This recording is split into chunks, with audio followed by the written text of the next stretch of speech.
I have to say, the walk down to the museum is a very pleasant and tranquil one.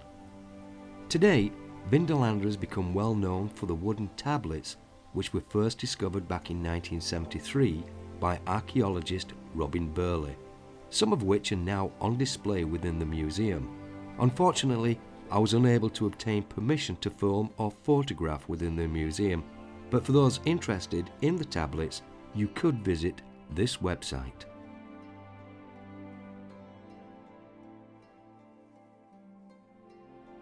We spent the day exploring Vindolanda, as well as talking with volunteers who were enjoying their time excavating the site. The day simply flew by, but now it was time to find somewhere to stay for the night. We headed back towards Vercovicium and continued eastwards along the B6318 to a B&B called the Old Repeater Station. I found the hospitality and friendliness in these parts second to none, and I really enjoyed my stay here. And as for breakfast, well, that was just cracking.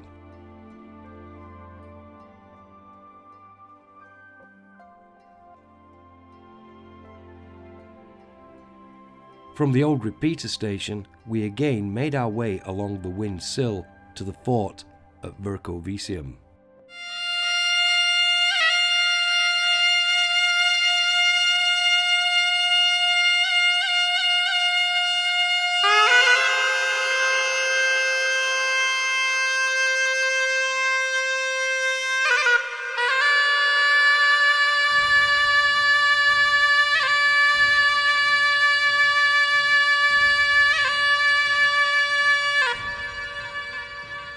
Vercovicium, modern-day Housesteads, is located roughly midpoint along Hadrian's Wall. It stands on a natural undulating ridge of volcanic dolerite rock known as Wind Sill. Built around 124 AD, the fort probably garrisoned auxiliary soldiers belonging to the first cohort of Tungrians, battle-forged men from the Belgic regions of Gaul.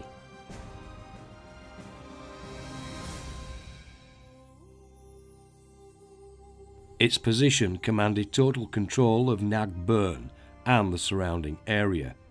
The restrictive terrain not only determined an east-west orientation of the fort, but also left it without a source of water beyond that which fell as rain, a fact which would later prove problematic. With a garrison of over 1,000 men, drinking water would probably have been brought, on a daily basis, to the fort in water wagons, similar to this one.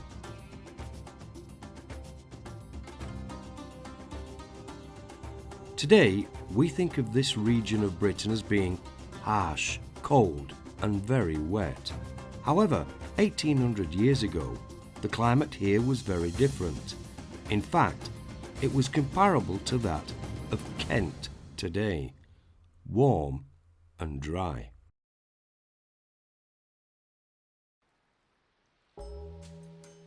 First excavated in 1898, the latrines, abutting the southeast curtain wall, are certainly a popular feature with visitors today.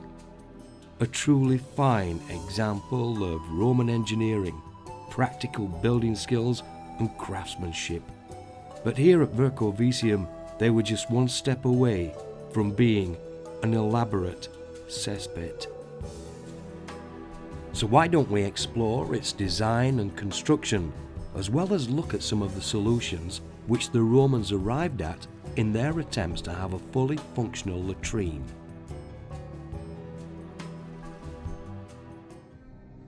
All permanent Roman forts, such as those along Hadrian's Wall, would have had a drainage and sewage system, much of which would have laid just beneath the surface.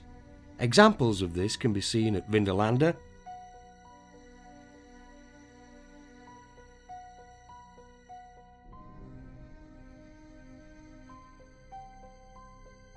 as well as here at Vercovicium.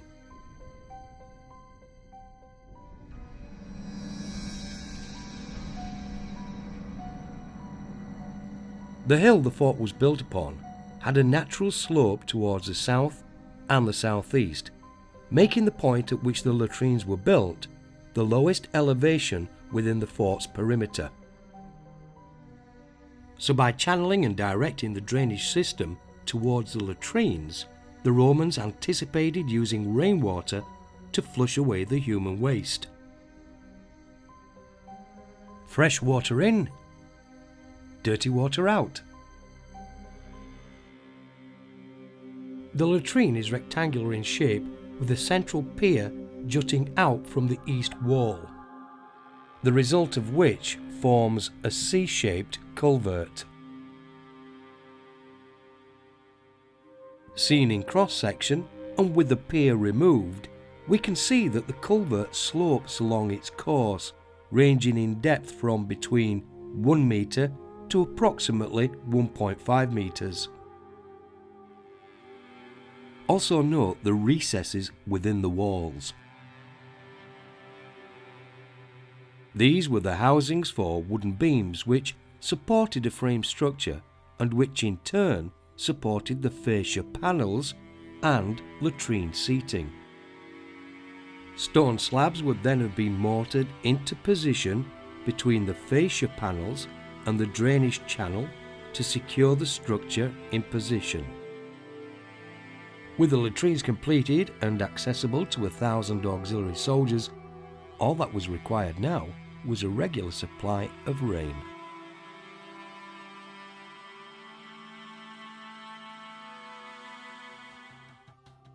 Of course, frequent downpours of rain simply didn't materialise, and we'll look at the evidence for that in a moment.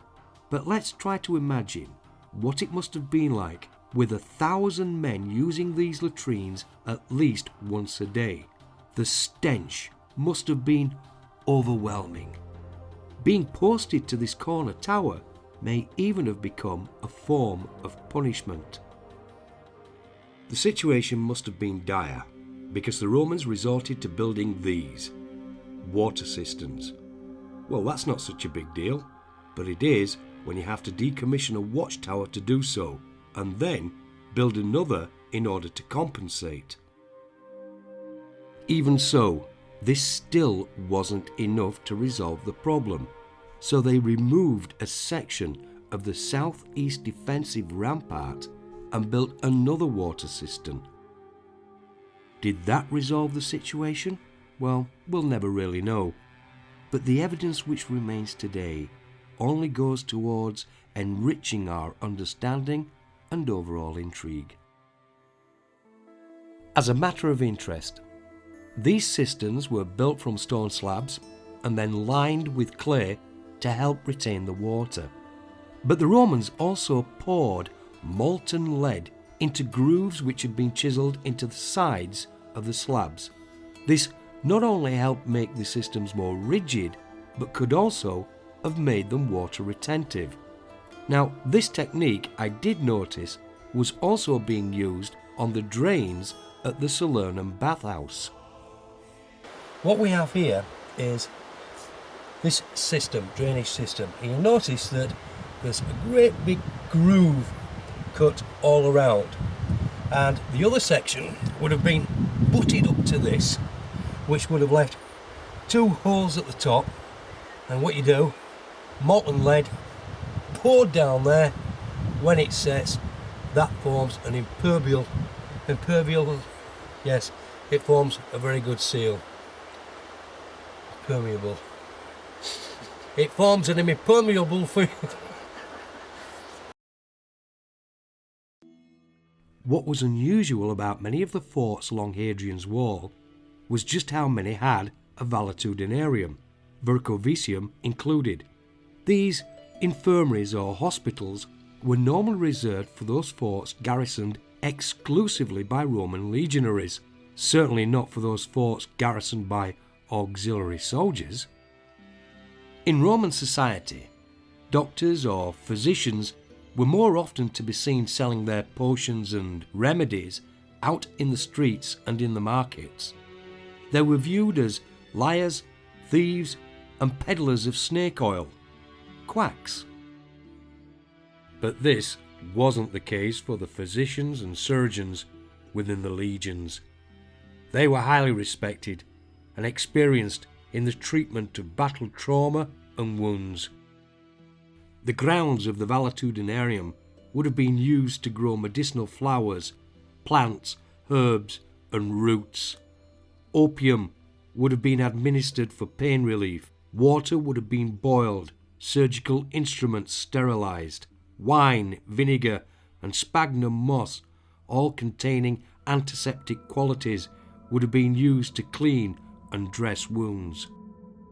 For all the Romans didn't know about germs and the causes of sickness and illness, it would be nearly 1500 years before soldiers of any army would again receive medical treatment of this standard.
I've got to admit, we'd had a good day at Vercovicium.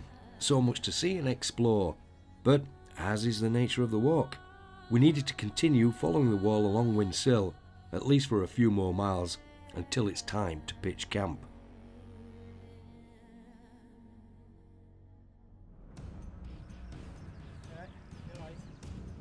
I know it looks bad. Here's Paul carrying everything, including his kitchen sink.